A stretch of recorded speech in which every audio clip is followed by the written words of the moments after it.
10,000 মানুষ। এই 10,000 মানুষ যদি দুইটা করে মোবাইল আনে, 20,000 মোবাইল পার ডে আমাদের বাংলাদেশে ঢুকতেছে। আমি ধরলাম 10,000 মানুষের মধ্যে 5,000 মোবাইল আনে, 5,000 মোবাইল আনেন কোন না কোনো কারণবশত, তাও কিন্তু 10,000 মোবাইল পার ডে বা 5,000 মোবাইল পার ডে বাংলাদেশে ঢুকতেছে। এখন আমার প্রশ্ন, বাংলাদেশের ব্যাগেজ রুলস অনুযায়ী আমাদের কি গভর্নমেন্ট কি কোনো ডকুমেন্ট আমাদেরকে দিচ্ছে? আমরা কি এয়ারপোর্ট থেকে কোনো ডকুমেন্ট পাওয়ার আমাদের সুবিধা আছে?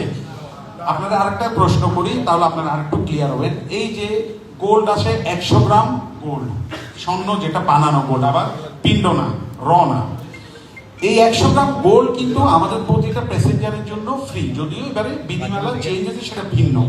এখন আমাকে যদি বলে যে এই 100 গ্রাম গোল্ডের, আমরা যদি সমিতিতে যাই, গোল্ড সমিতিতে, আপনারা এই 100 গ্রামের ডকুমেন্ট দেখান, কেউ কি দেখাতে পারবে? কোনো সুযোগ আছে? তাহলে একইভাবে আমাদেরও মোবাইলে ডকুমেন্ট দেখানোর আমাদের সুযোগ নাই। সেই সুযোগটা নাই কেন? সরকার আমাদেরকে ওই সুযোগ করে দেয় নাই। আমরা যে ডকুমেন্ট শো করব ওই সুযোগ আমাদের নাই।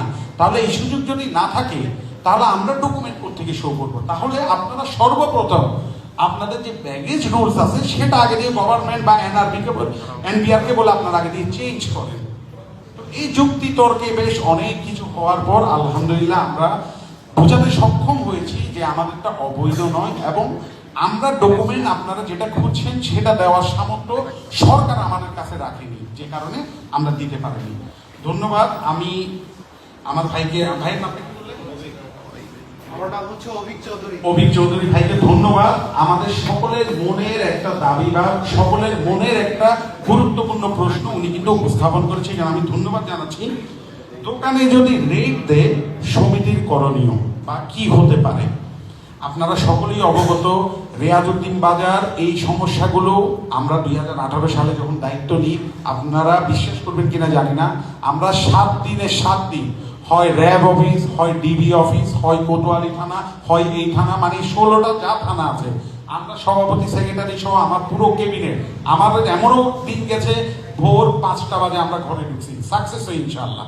আমাদের সাকসেস রেট অনেক হাই, সেটা যেভাবে।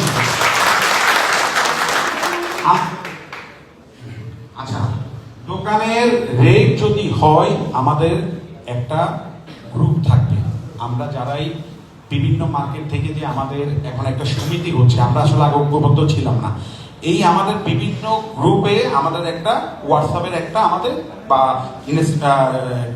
টেলিগ্রাম বা হোয়াটএভার, সেটা আমরা পরবর্তীতে আমরা ডিসকাশনে আসবো। যে কোনো একটা গ্রুপে যে কোনো মার্কেটে যে কোনো একটা প্রবলেম হবে, ওই মার্কেটের সভাপতি সেক্রেটারি বা কমিটি কি করবে, উই ডোন্ট কেয়ার। যে মার্কেটে সমস্যা হবে, আমরা সকল ব্যবসায়ী দোকান খোলা রেখে হোক, দোকান বন্ধ করে হোক, আমরা ওই মার্কেট আগে চলে যাব। ওই মার্কেটে যাওয়ার পর ওদের যদি সাহসে কুলায় আমাদের বুকের উপর বাড়া দিয়ে যেতে পারে, তাহলে এরা আমাদের মোবাইল নিয়ে যেতে সক্ষম হবে। এছাড়া কোনোভাবে মোবাইল নিতে পারবে না। আর আমরা বৈধ ট্যাক্স দিয়ে ব্যবসা করতেছি, আপনারা ভয় পাওয়ার কোনো দরকার নাই। আমরা আছি, আমরা আপনাদেরকে যদি আমরা সঙ্গে পাই, এই রেট থেকে শুরু করে বাকি যে প্রবলেম বলে ইনশাল্লাহ আমরা সমাধান করবো। আপনাকে অসংখ্য ধন্যবাদ।